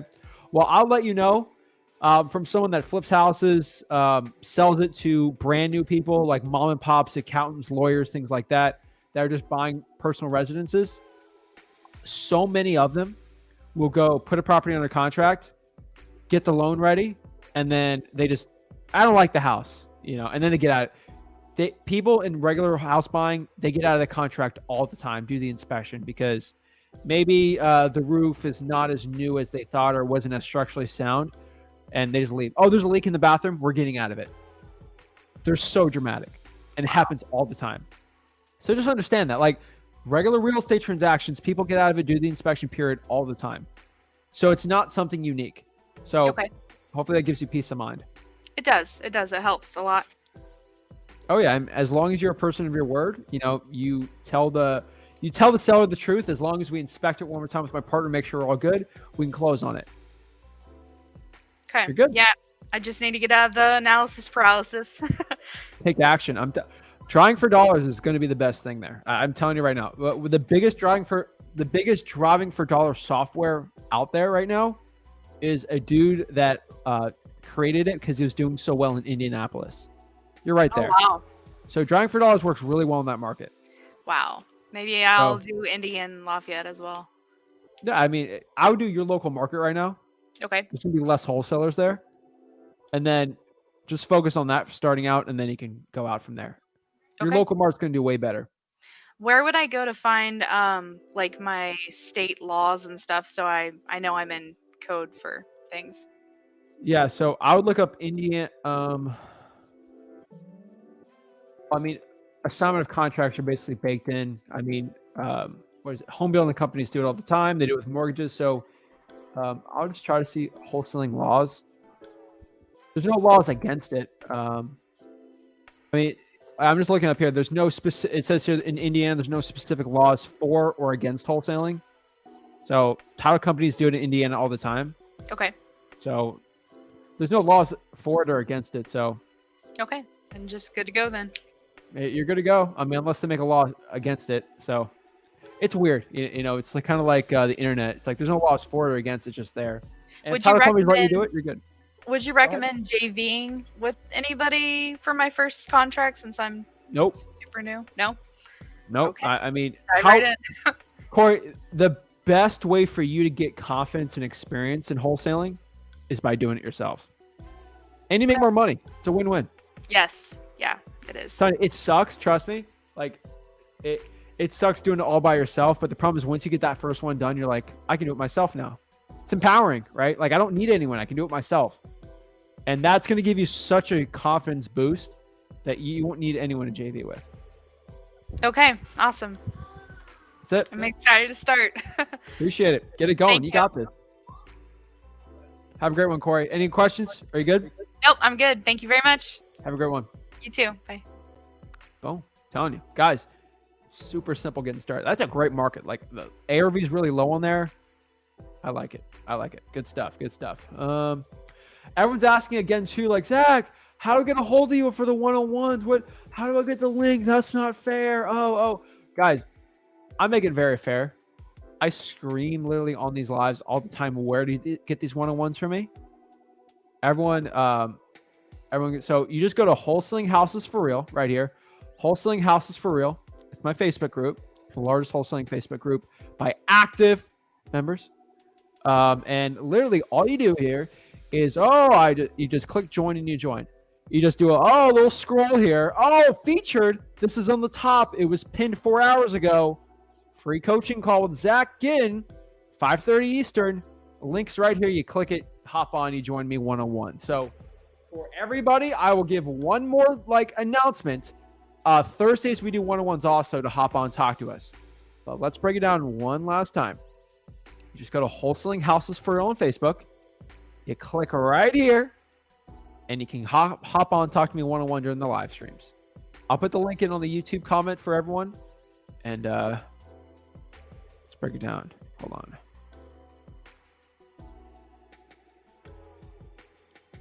Awesome. All right. Simba. Right? Is that the name you go by on the live? Yo, what's going on, Zach? Yeah. What's up? Baltimore, What's right? good? Yes, sir. Awesome, man. All right. What's up, bro? I'm doing well. It's just a start. I got one of the deals that I had on the contract that's pretty much going to be closing in like 2 weeks. So that's pretty good. Let's go, man. What it's like I profit said- wise? What are we looking here?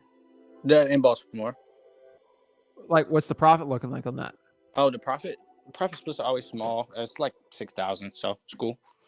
That's good, man. Awesome, Yeah, bro. that's definitely cool. Yeah, I heard you talking to the last guy. The ARVs that you said Yeah. really helped. Like that 70% allowable offer in this market definitely is tough. So hearing 83% just makes it a lot better, especially some properties I'm dealing with now. But one question and situation I am dealing with right now that I feel like you definitely be able to help me with. So I have a gentleman that is looking to sell his property. He came to me and he's interested in selling it as is. It's 85% finished. It's a 3-bed, 3.5 bath town row home in Baltimore. 85% finished. And what else? He's one of those kind of people where very analytical, knows about the market in those kind of situations, but does not want to list the price at all. Does not want to give a number. I asked him, over and over many times, what would you like to take for it? Do you have a starting number? Those kind of things. Try not to mention a number first. Eventually, I got to a point where I just had to throw them out there just to see where he was. I make sure to kind of shoot low, everything, just to see where is his mind thinking. So he let me know, that's not even a good starting option that I offer. I offer 75 for it. And he said, that's not a good starter option. Then he start, they then open up, let you know that, hey, I paid I gutted the house and rebuilt it from the ground up. I just don't want to finish it and everything. And I don't want to finish it and list it. So I asked him, how much more does it take to finish it? Probably, he said like 40,000. Needs HVAC and some cosmetics. Okay. Everything like that. So, and he told me in all he put like 120,000 into it. I know ARVs in the area are like 250s at least. So I know there's money to be made there, but knowing that, and he also said that like his sister owns a property on the same block, and he know that she can get over 200K for hers, in the condition that it is, and that one's in definite living condition. So, in terms of that, how do you usually go about those people that are really hard on those, telling you what they want? You kind of just got to figure it out and put something together and make it make sense.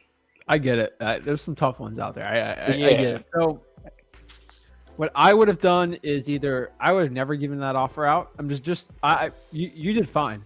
Right. What I usually do is good cop, bad cop. If I were you, I would say this: hey, my partner Zach looks at it. He was kind of giving me some crazy values. Like he told me, like, hey, buy it for like 60,000. Shut up. 60,000. 60. Okay. Like, and guess what? If they're mad at that, he just said around there. That's on his offer, right? And you can save it right there. Like, it just kind of brings it out. Or the dollar strategy, which I think you've heard me say before. It's like, would you be okay if I bought it for $1? And they say no. I'm like $2, $3, and then they'll tell their price. So that's the other way I would have done it. Now, I get the hard ones that like they're hard deals. I usually explain it two ways. This is a lot for the Zillow for sale by owners. Either, hey, you should just list the property. Oh, I don't want to list the property. Why? X, Y, Z, F, whatever, right?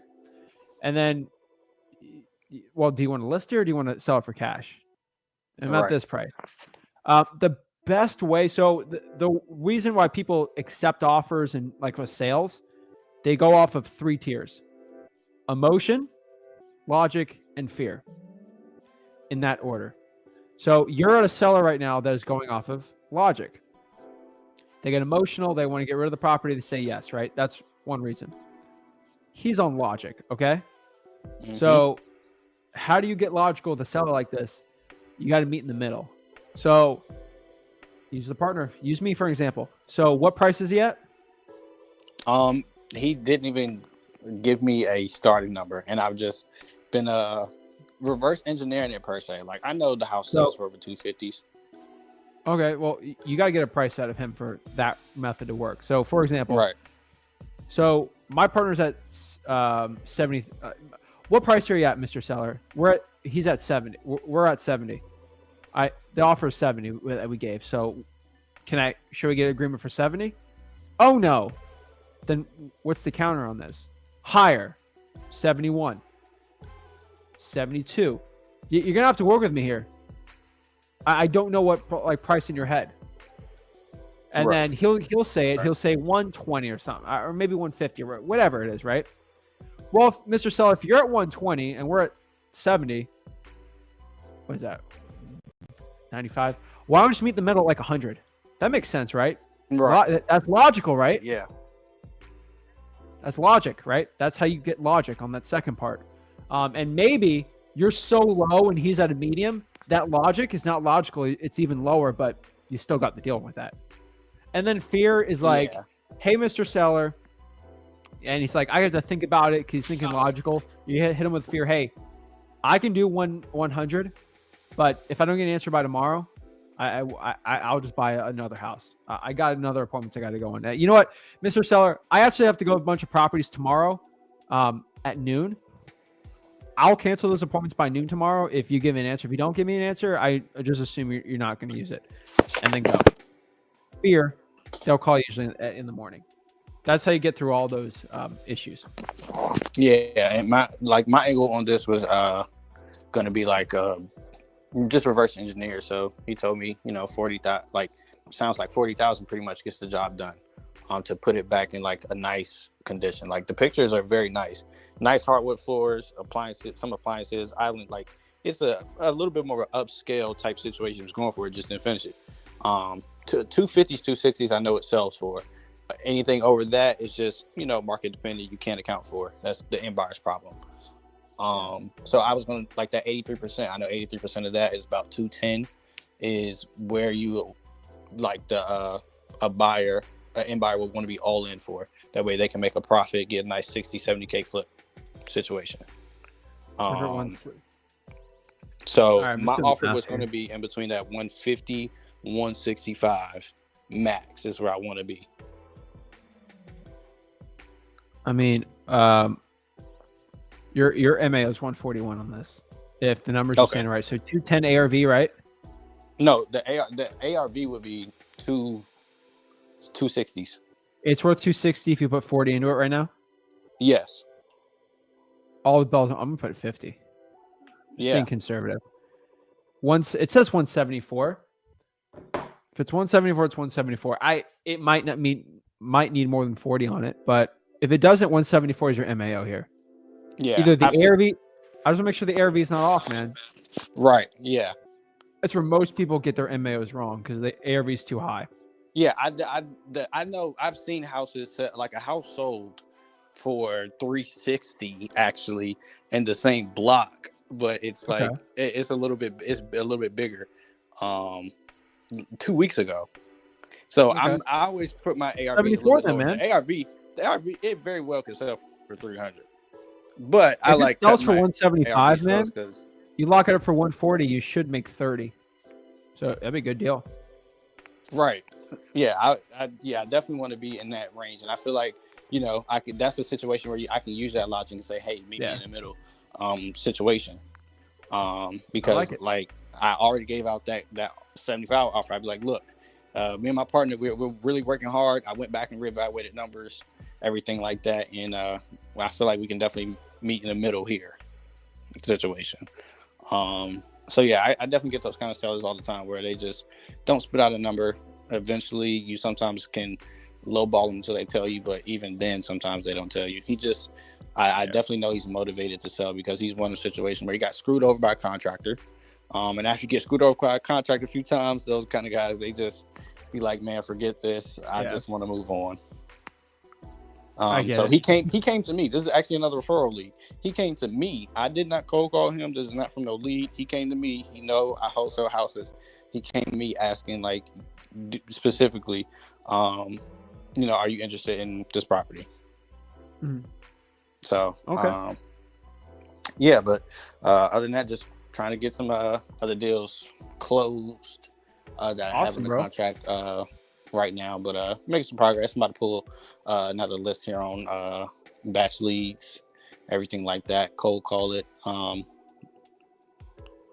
Cold call pretty much from 5 to 8 since my hours at work really adjusted for the month and everything like that. And on my lunch break, since I work from home, I get some cold calling in or respond back to text, everything like that. So yeah, hopefully we can have a good month of April. Awesome, man. You got this. All right. Appreciate it, Zach. Appreciate it, man. Have a great one. Oh, guys, I'm telling you right now, you gotta take action. That is the biggest difference I've seen between people being successful and not. Heath, you want to get on, man? You got to join Wholesaling House for real.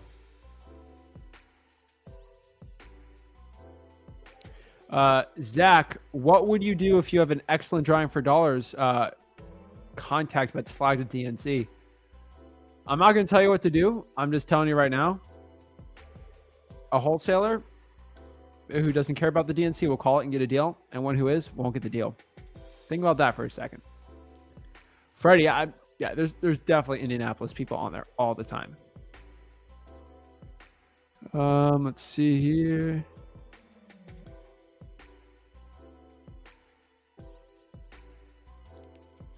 All right, let's see here. Cole, what's up? Picked up my first check from the title company today. Started watching your videos and took your course 3 months ago. Woo! Let's go. Let's get it, Cole. Awesome, bro. Love seeing that, man. David in the house. What is up?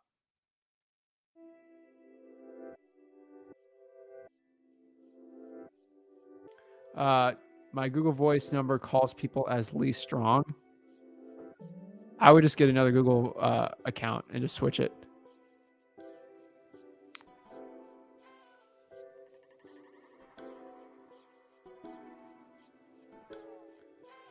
see.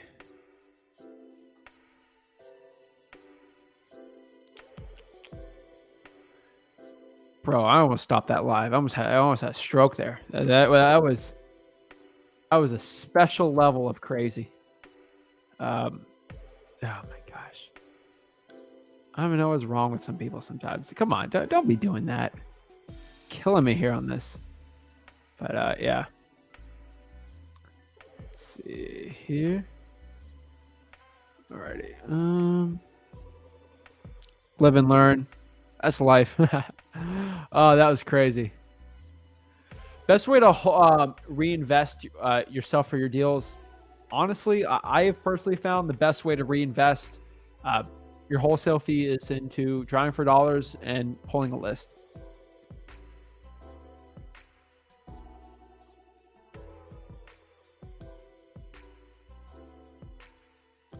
What is up, Bryson? Haven't been able to catch into many lives. Watching all the content. Appreciate it, bro. No worries. Good question here. Do you know if there is a cap on the amount of interest that I can charge? Example, having an heiress property that needs to start probate and they're also in tax redemption. Yes, I think there's usury laws type thing. There's a certain percentage. Every state's a little different.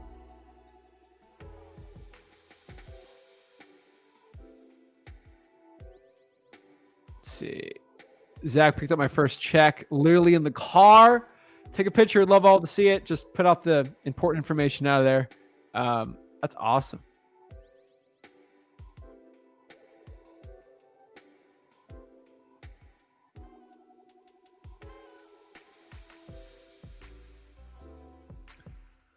So private lending is legal. The only place I've seen that private lending isn't legal is in a lot of Middle Eastern countries are like that.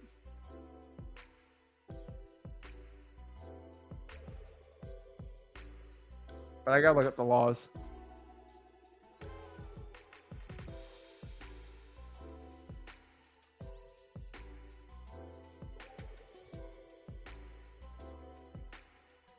All right, let's get some questions. Let's see here.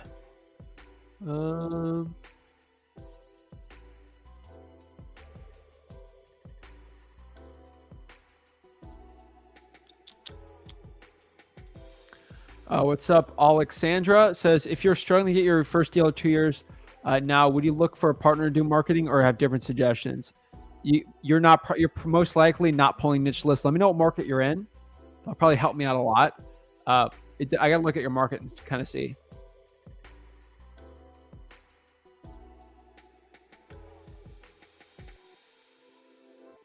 Push and P. I like it.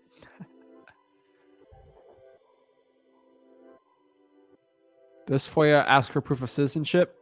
I don't believe so. Just file the FOIA and go it, you know?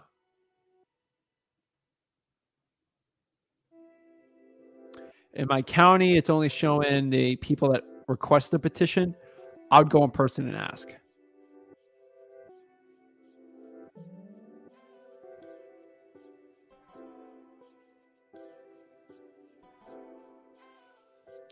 Garbage fines are good too. Yeah, they're not that big, so I don't like get into them too much. But yeah, they work pretty well.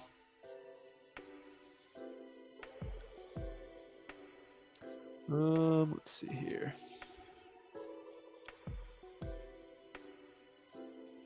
Great question.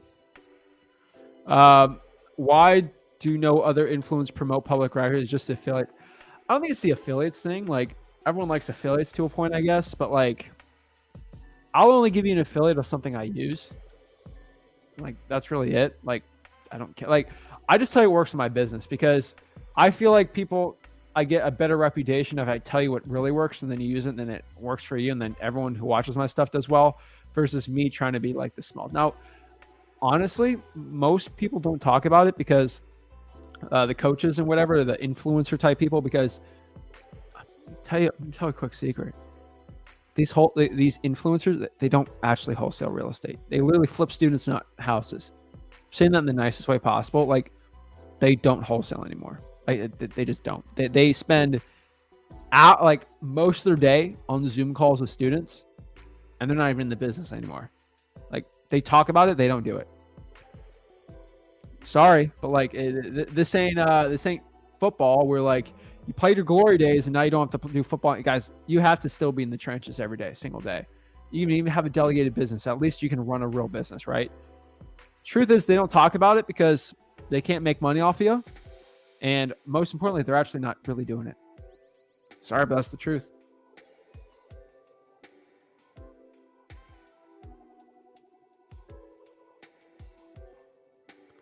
Yes, letter template is in freewholesaling.com.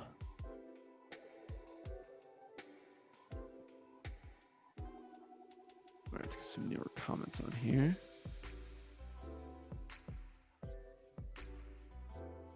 What do you think the best beginner dialer? I like ZachDialer.com. Zach Dialer with an H. Mojo is the second. People swear by call tools. I'm not going to tell you which one works the best. I think Zach Dialer is my favorite one, but I've used Mojo. When I started out, I used Mojo, kind of switched it. I was a Zen call guy. Yeah, they're Ready Start or something like that.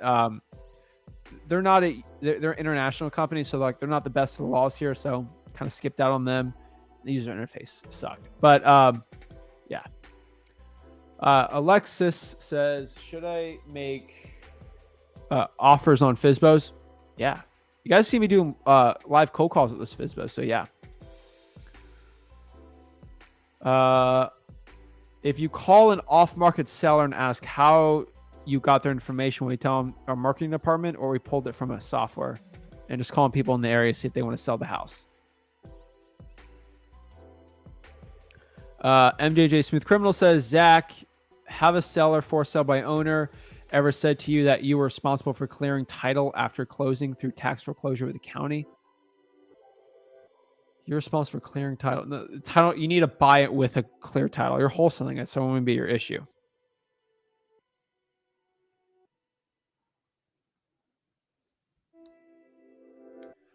Zach, I feel like batch leads is hard, but I need to learn to bulk skip trace on it. Can I just skip trace with? Yeah, you just skip trace with PropStream. Yeah, if that makes it, if that you're more comfortable with it, sure. There's like not a crazy, like insane difference, like not worlds changing difference. What is up, Muhammad? Muhammad says, do sellers usually ask for proof of funds, or is that just an agent thing? And if you need to provide, yeah, that's just usually an agent thing for like on market. Really, it's not. It's really not a thing. For motivated sellers off market, no.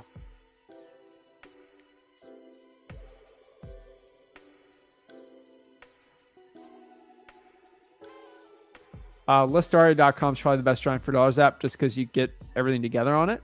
But yeah.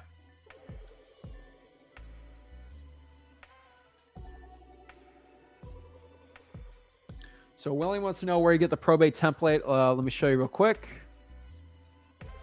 Go to flip with Rick. Hold on.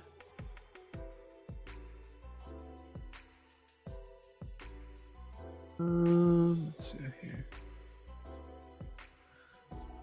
Hold on, wait.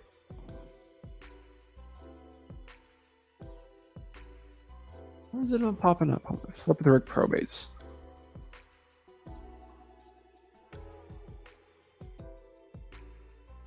Oh yeah, hold on.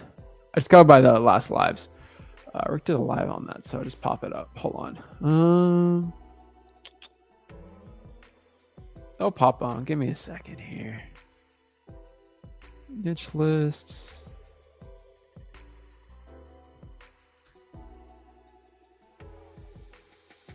There it is. All right. Oh, a little loud today. All right. Basically share it right here. Let me put the link in the comments too. Since you're on YouTube, I share the video.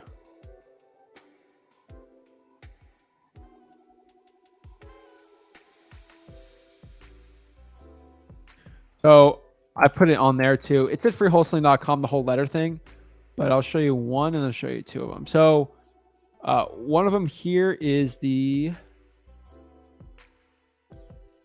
video Rick did here, where he kind of breaks it down. He kind of breaks down how to do the offer, the letter the right way. Pretty good. And then the link I just sent, which is going to be www.flipwithrick.com/free probate letter. A very unique one, very, very, very creative. But basically what it does is all you got to do here is I'll show you. It will basically just, you put your email in here and then we'll personally email you the letter. So it's pretty easy to do. So make sure you get the www in there. I don't know why, but you have to do it. So www.flipwithrick.com/free probate letter. That's how you get it.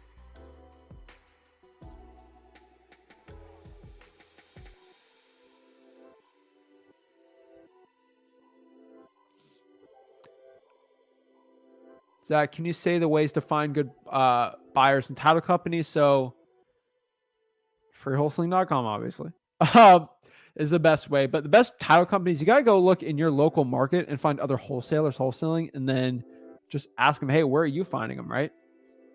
That'd be the best one, hey, where are you using your title company? And that's usually the best way to find them. I've personally found. Hey, just probates, freewholesaling.com has the probate script, but basically you just ask if they're the owner, if they want to sell it. Like, it's very simple. Straight up, what's up? Zach, what's the best way to advertise your wholesale deal, and how do you present it to them and get the highest number for it? I usually just cold call the buyer and give them a pretty high price. And you give such a high price that they have to counter you sometimes. But that's honestly, like, in my opinion, that's the best way I found. Spitting facts, unlike these fakes. I appreciate it. Thank you so much. No problem.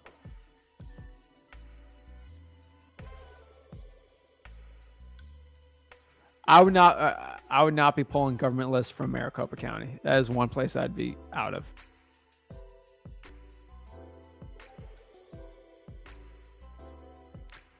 Confused about what to do with probate attorney once the seller agrees. Sign the contract first, and then depending on your state, the probate attorney will help you out.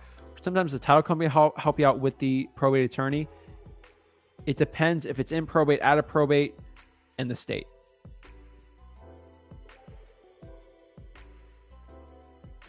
Do you need an LLC before starting? No. You get 2 deals. You can do it in your personal name. And then after you get 2 deals, get protected, get an LLC.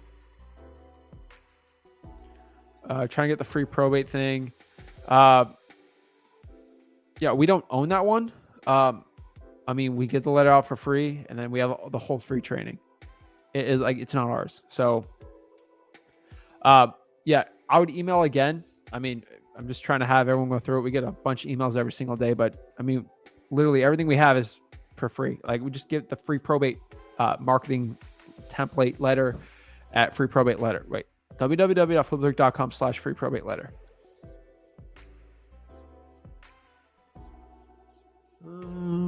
Lowest price to the seller, highest price to the cash buyer. Oh yeah.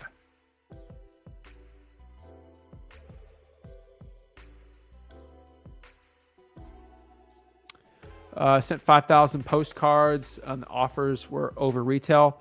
What we can do is just talk to support on there. They can help you out with that. And then what I would probably do, if you're a Bay Area, not do one, you get a proof of the offers and you can actually see if they're good or not. And then you click confirm.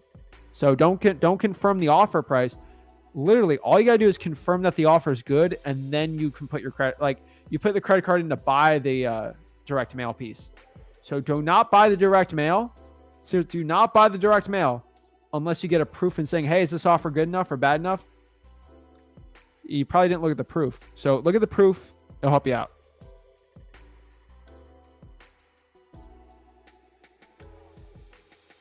Yeah, for contracts are mostly good for Georgia, but that's usually they're good. Yeah, go to the title company and ask again. Make sure that title company's good with it, but you should be fine. So guys, where are we at here? At the end of the day, you got to take action in this business. Finding motivated sellers is actually easier than like you could have ever imagined.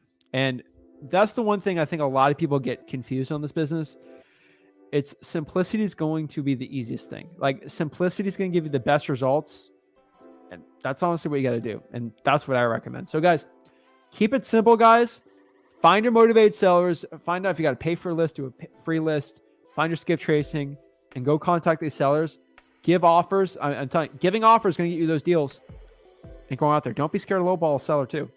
That's it, guys. So appreciate it. This is Zach Ginn signing out. See you guys tomorrow with Rick, and we'll get it going. Appreciate it, guys. Have a blessed one. Like this video.